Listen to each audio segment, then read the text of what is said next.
Alors, comme j'ai dit, un ami, un voyageur avec moi, c'est comme Paul et Timothée. Je ne sais pas qui est Paul, je ne sais pas qui est Timothée. Lui, son nom, c'est Normand Labelle. Alors, on l'accueille. Il va venir nous apporter la parole de Dieu.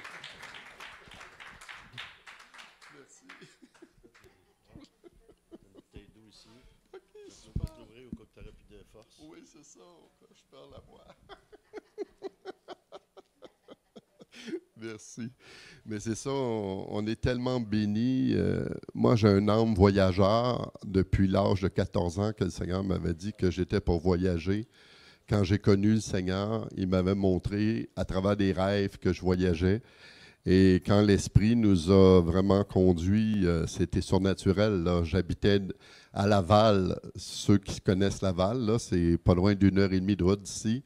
Et l'Esprit Saint m'a dit, tu t'en vas à Granby. Et que c'est là que j'ai rencontré Daniel, d'une épicerie, je pense. Toujours.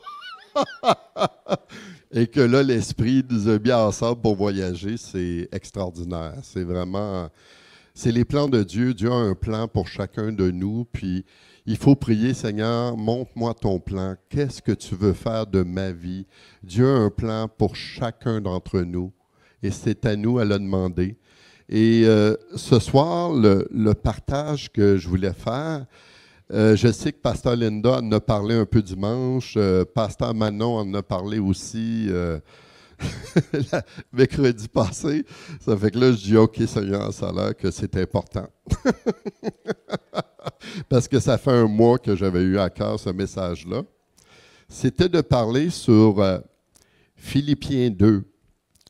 Je vais vous le lire. Là, ça dit, « Si donc il y a quelque consolation en Christ, s'il y a quelque soulagement dans la charité, s'il y a quelque union d'esprit, s'il y a quelque compassion et quelque miséricorde, rendez ma joie parfaite, ayant un même sentiment, un même amour, une même âme, une même pensée. Ne faites rien par esprit de rivalité ou par vaine gloire, mais que l'humilité vous fasse regarder les autres comme au-dessus de vous-même. Que chacun de vous, au lieu de considérer ses propres intérêts, considère aussi ceux des autres. Ayez en vous les sentiments qui étaient en Jésus-Christ. Moi, j'ai toujours été touché par Isaïe 61 aussi. Et ce texte-là m'est revenu souvent dans ma vie, Philippiens 2. Parce que Dieu nous appelle à avoir, dans Isaïe 61, on va tourner aussi avant que je commence, ça dit dans Isaïe 61, dans le verset 1, moi, ça m'a frappé, ça, le verset 1, parce qu'à un moment donné, je riais beaucoup. Il y en a beaucoup qui savent que j'ai été guéri de la dépression, du suicide par la joie, une joie surnaturelle. J'ai pleuré pendant 20 minutes avant, parce que j'avais commencé à juger l'Église. Je connaissais ma Bible par cœur, vraiment par cœur, au point que j'avais un grand discernement. Toi, tu es un loup, toi, tu es une brebis, toi, tu es ci, toi, tu es ça. Ah, lui, il fait ci, lui, il fait ça. Je condamnais tout le monde dans l'Église à cause que je connaissais ma Bible par cœur.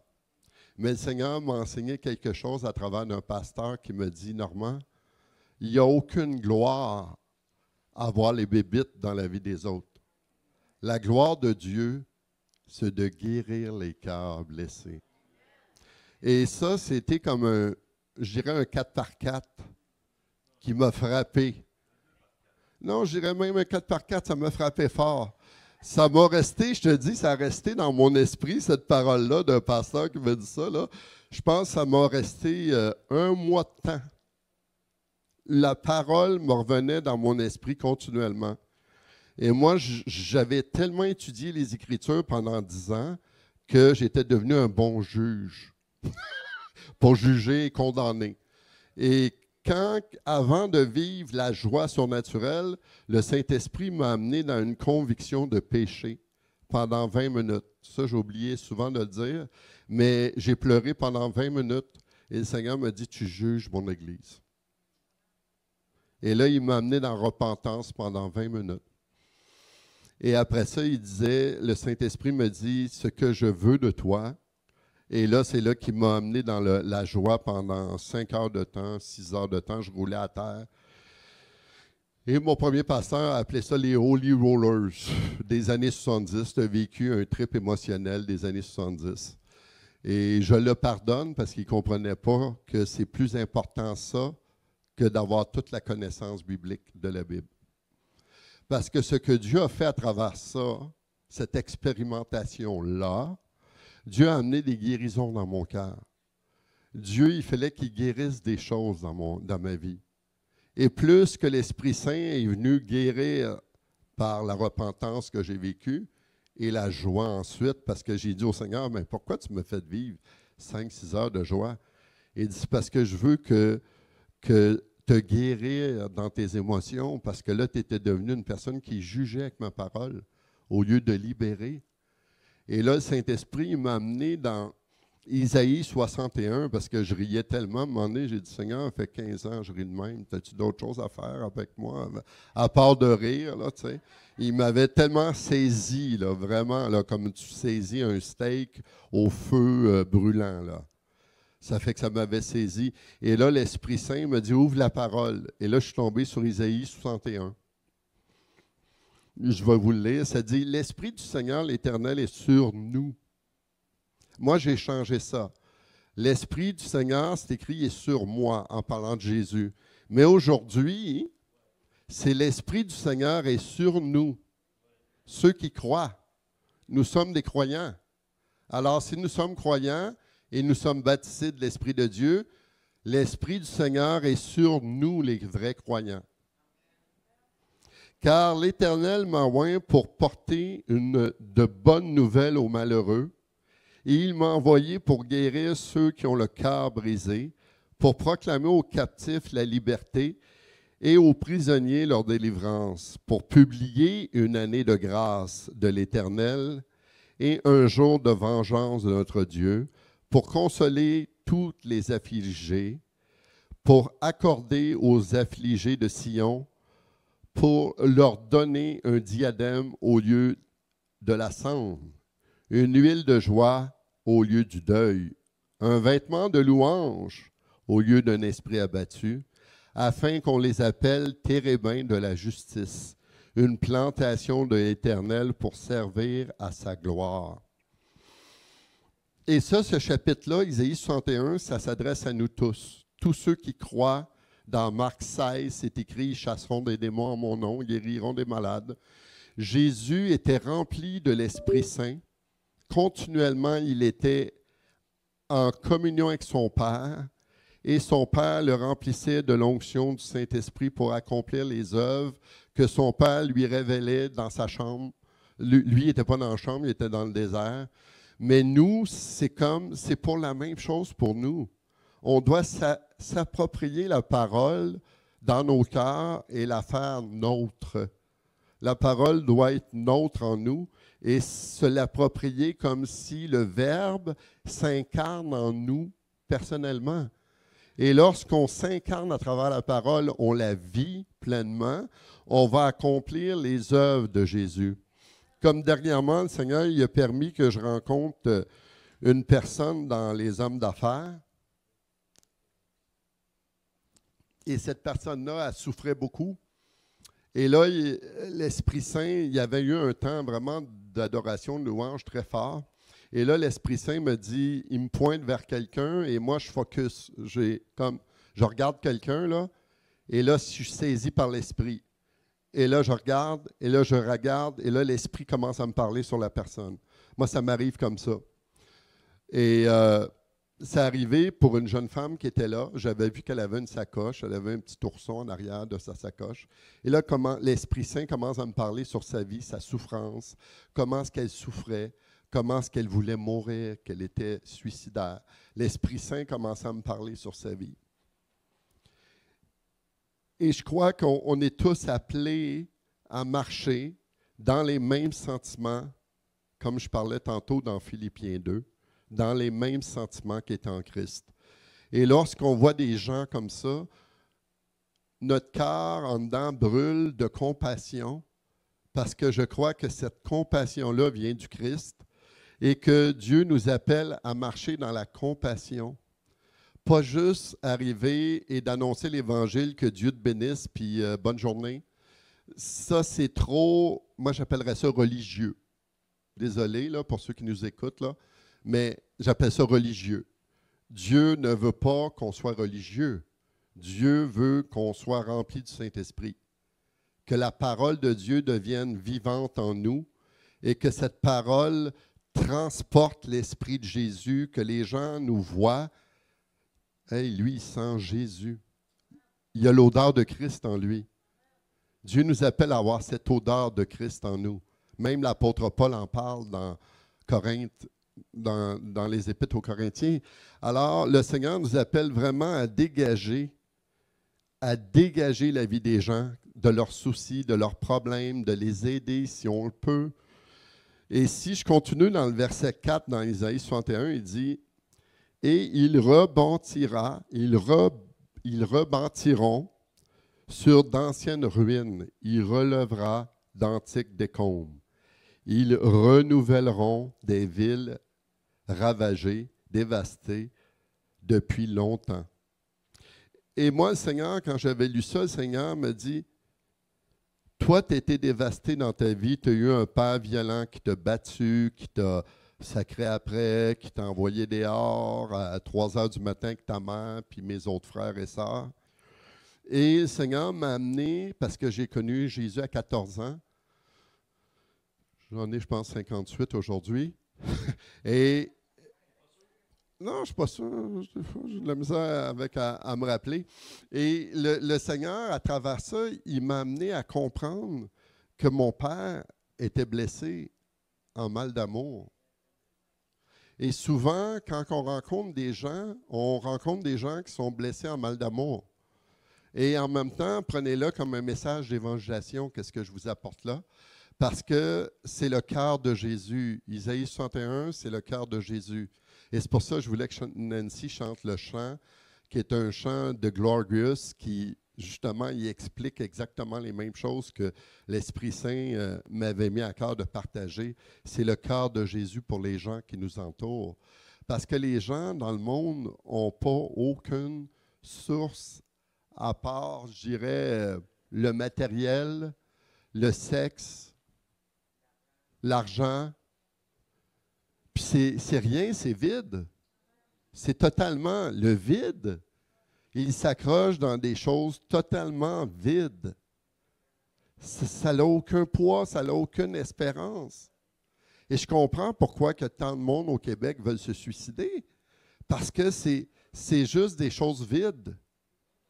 Et nous sommes les gens qui vont apporter vraiment la gloire de Dieu à ces gens-là, parce que nous sommes tous, comme mon père m'avait baptisé quand j'étais jeune, il dit, toi, tu es un petit Christ. Mais nous sommes tous des petits Christ. Nous sommes tous des oints. Le mot petit Christ veut dire être oint de Dieu. Nous sommes tous oints de Dieu quand on l'a accepté. Nous avons reçu Christ dans nos cœurs. Il a pris toute la place en nous. Alors, on transpire de Christ. Et si je transpire de Christ, je vais avoir compassion de mon prochain. Je vais prier pour lui s'il y a besoin. L'autre jour, j'ai rencontré cette dame que je vous ai parlé tantôt. Et je lui demande, est-ce que tu as un certain besoin? Elle dit, ah oui, elle dit, j'ai déménagé, puis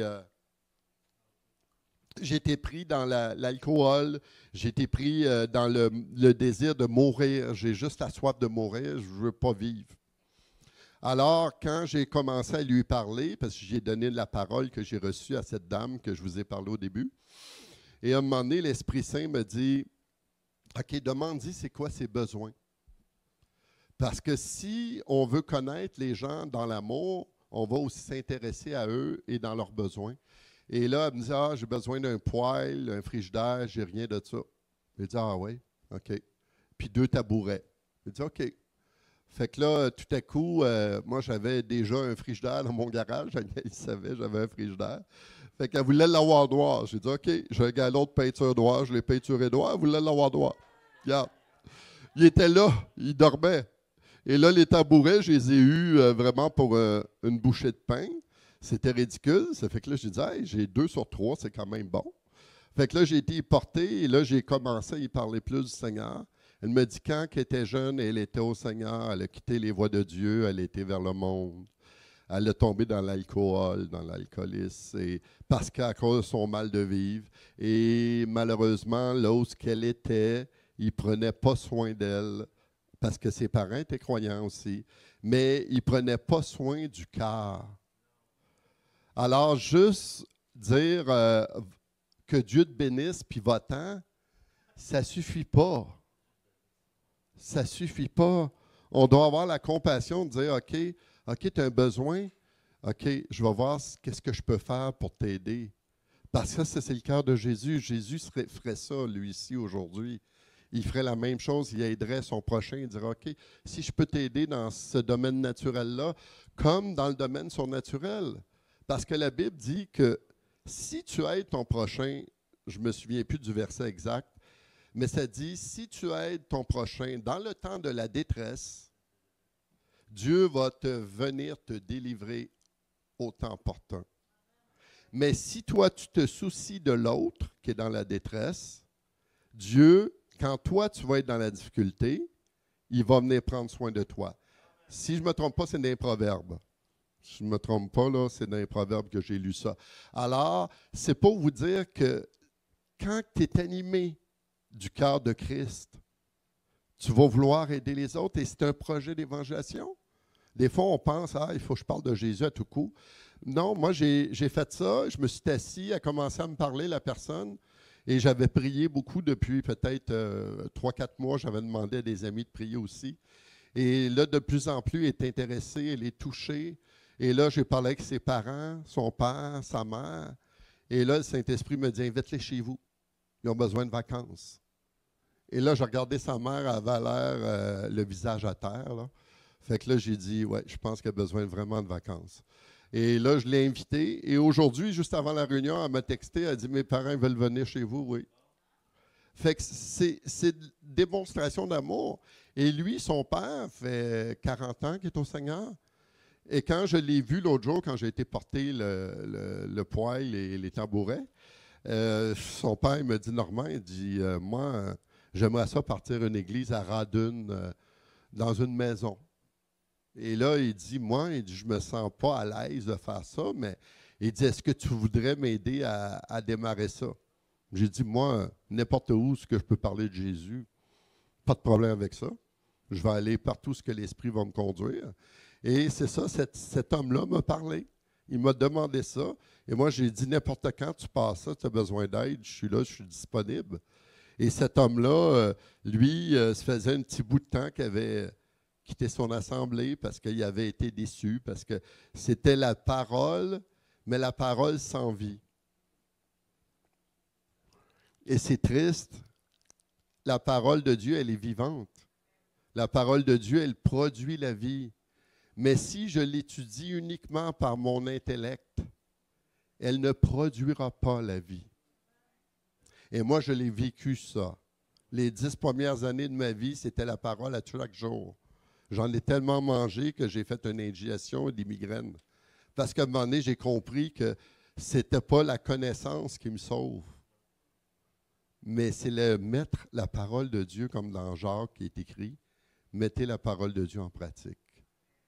Et là, j'ai compris, parce que moi, j'ai dit, Seigneur, y a-t-il une différence entre les témoins de Jéhovah puis l'Église dans laquelle je vais? Je ne voyais pas de nuance. C'était tout ici. Et j'ai dit, eux autres ici, c'est tout là.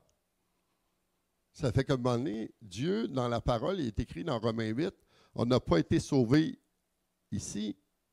On a été sauvés par le cœur, afin que même les enfants puissent donner leur cœur à Jésus. Et on le voit sur Facebook, j'ai vu un jeune prédicateur, je pense qu'il avait 7-8 ans. J'ai été sur le choc, là. Il prêche mieux que moi, là. J'ai dit, J'ai été vraiment sur le choc. Je l'ai vu prêcher, le petit jeune, là. Il a 7-8 ans. Il est vraiment ancré dans sa parole. Puis j'ai dit, wow! Tu sais, l'Esprit de Dieu peut toucher qui il veut. Parce que Dieu, il touche le cœur. C'est le cœur que Dieu veut toucher. Et moi, je crois que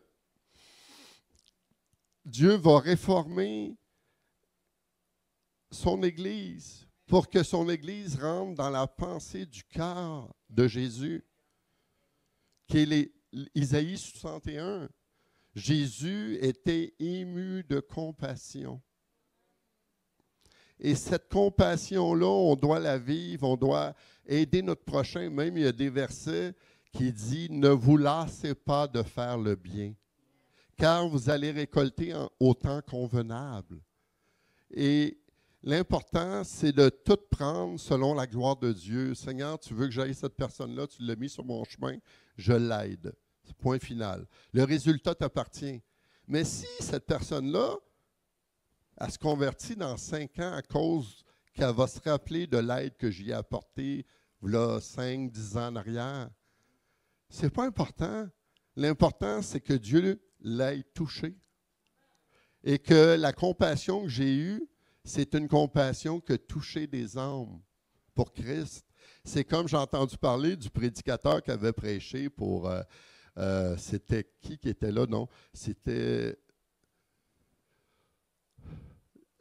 un prédicateur qui avait prêché. Et qui était là? Il y avait une seule personne, il avait loué un stadium.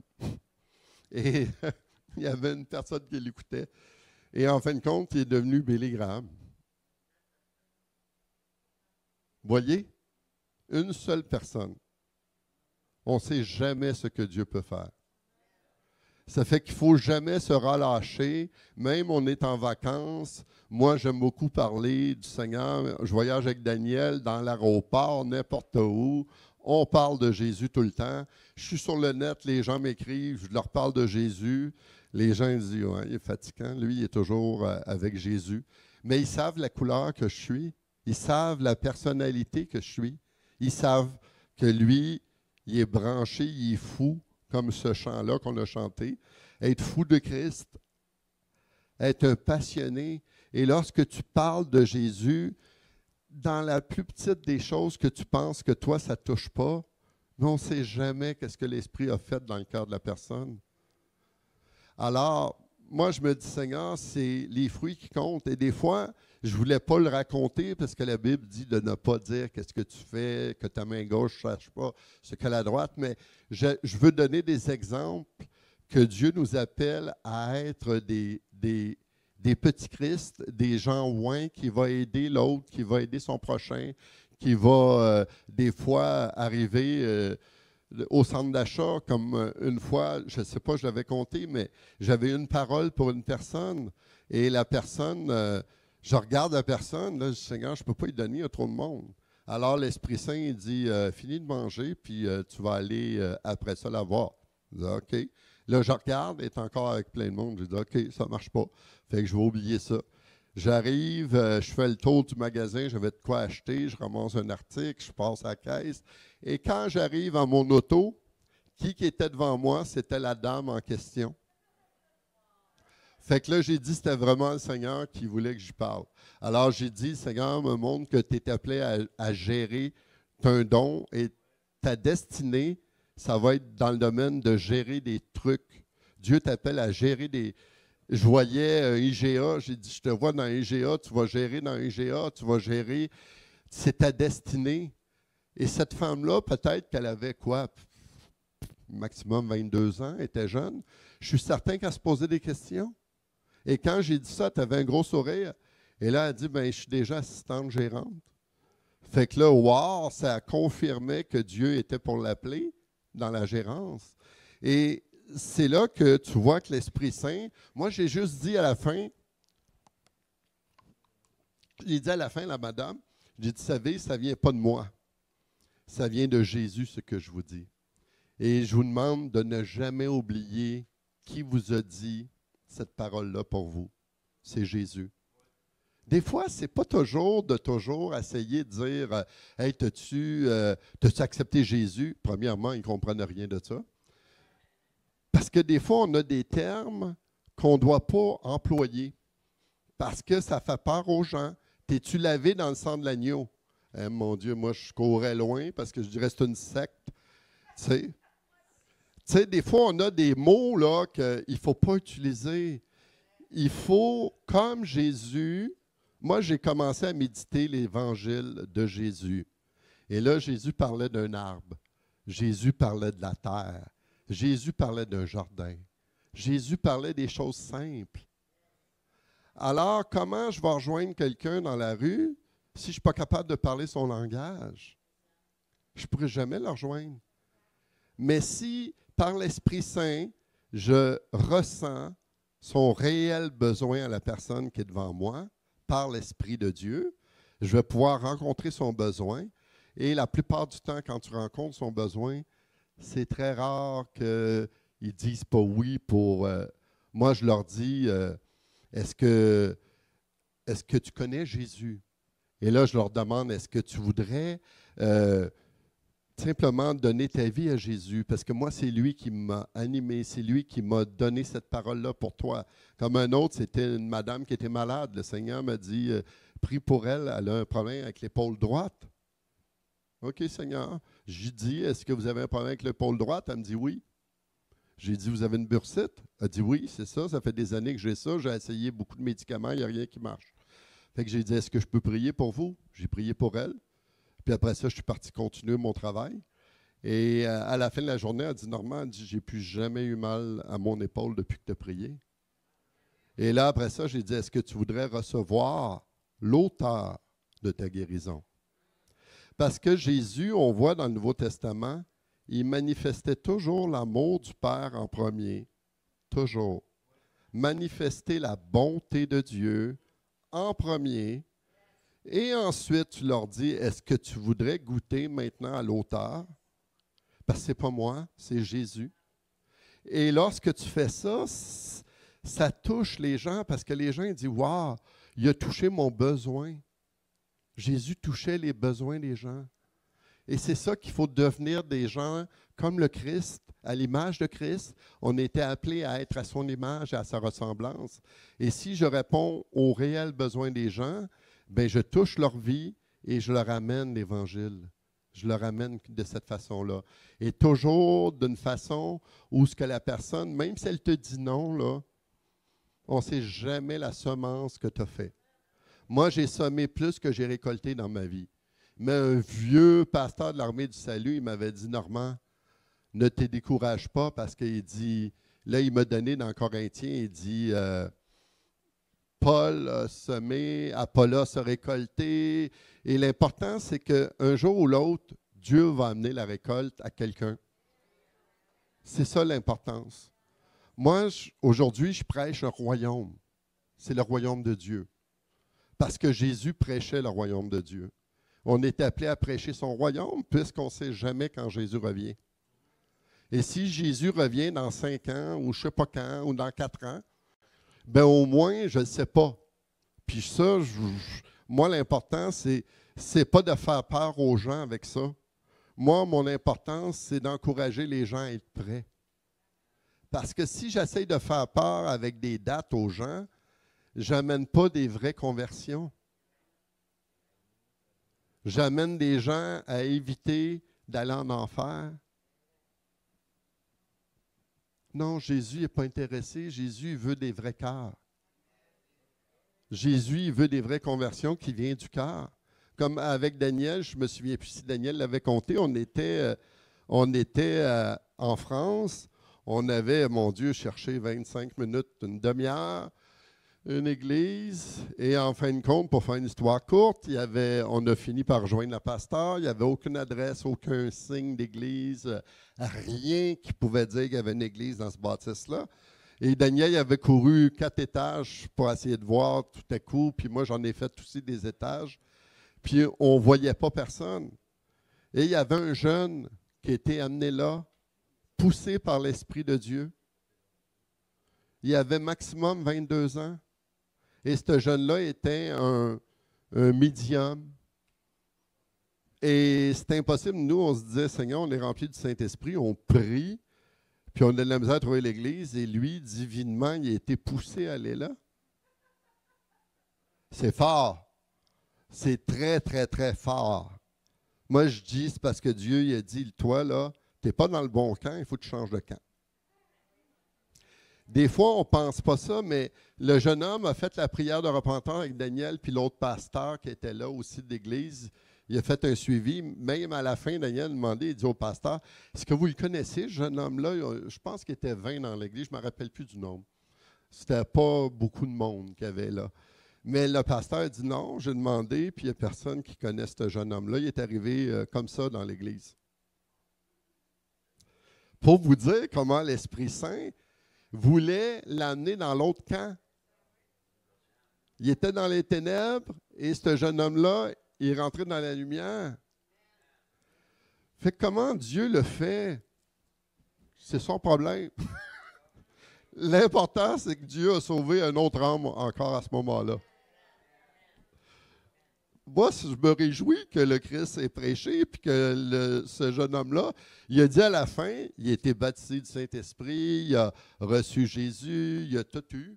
Et à la fin, il a demandé au pasteur une Bible à l'église, puis il a dit, est-ce que je peux venir ici pour être enseigné? C'était incroyable. Là, j'ai vu que c'était vraiment une vraie conversion, là.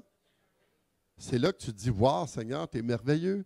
Fait que c'est ça que je voulais vous partager, c'est d'avoir les sentiments en nous pour les réels besoins autour de nous. L'apôtre Paul, il dit ça dans Philippiens. Ayez les sentiments qui étaient en Christ,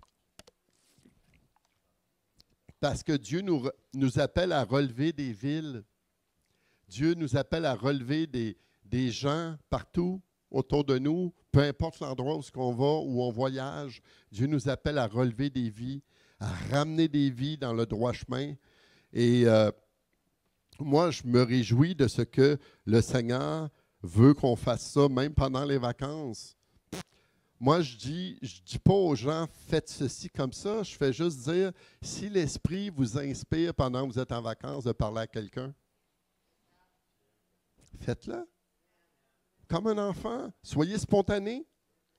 Et vous allez voir qu'est-ce que Dieu ne pourra pas des fois faire, ou même, je voudrais juste vous donner même un truc. Souvent, les gens, nous, on a des paroles de connaissance, je vais en donner tantôt. Et ceux qui en ont pourraient les donner aussi. C'est que si vous allez quelque part, vous aviez pas mal à nulle part, puis là, vous arrivez à cet endroit-là, puis vous avez mal dans votre corps quelque part, c'est parce que Dieu, il y a quelqu'un qui veut que vous touchiez. Il y a quelqu'un qui veut que vous priez pour. Puis je vous dis, là, à 99%, quand ça m'est arrivé dans le monde, là, dans le monde, pas chez les chrétiens, dans le monde, les paroles, là, à 99% des gens étaient guéris. Ni un qui n'a pas senti sa guérison immédiatement, qui m'a dit ça. Mais moi, j'ai dit, Dieu, on ne sait jamais quand il va te toucher. Puis il y en a qui ont été guéris pendant la nuit. Ma mère, elle me l'a témoigné, elle a été guérie d'un cancer du sein pendant la nuit. Mon père a été guéri de ses 2 poumons noirs. Il y avait des poumons roses quand l'Esprit Saint a tombé dessus puis il l'a touché. Fait que Dieu, il touche comme il veut. Moi, j'ai obéi.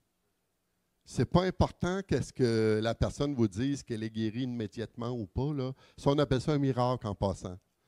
Une guérison, c'est progressif. Un miracle, c'est instantané. Moi, c'est comme ça que j'ai appris à fonctionner. Un miracle, c'est spontané, c'est instantané, c'est tout de suite, mais une guérison, c'est progressif. Alors, l'important, c'est que l'Esprit Saint touche la personne et que la personne elle réalise que, wow, Jésus, c'est vrai. Et que la personne donne son cœur à Jésus. Alors, c'était ça que je voulais vous partager. J'avais à cœur de partager là-dessus. Et là, c'est vrai que j'avais eu des paroles pendant le temps de louange. Le Seigneur veut guérir une personne qui a des problèmes dans sa nuque. Y a-t-il quelqu'un ici qui voudrait lever sa main qui sait qu'il a un problème dans sa nuque? Oui? OK. Sois guéri dans le nom de Jésus-Christ de Nazareth. Manon, sois guéri dans le nom de Jésus-Christ de Nazareth.